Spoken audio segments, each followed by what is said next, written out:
Мы занимаемся организацией активного отдыха и туров по нашей республике, по Якутии.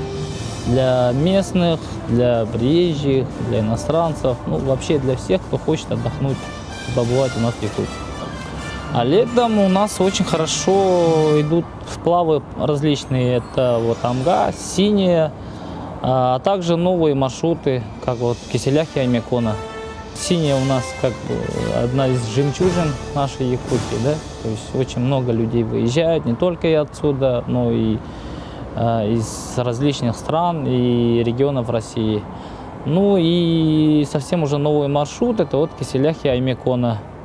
То есть это недалеко, во-первых. Во-вторых, очень красивые такие места с высокими скалами и горами. Нынче же мы предлагаем два абсолютно новых маршрута. Вот. Первый – это переход через Большой Момский переход, называется он, переход через Черский хребет.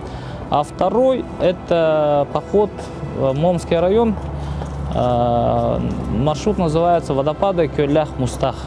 Скоро пора отпусков, люди планируют свои отпуска. Я бы посоветовал вам обратиться к нам, отдыхайте вместе с нами. Лучший отдых – это отдых на природе.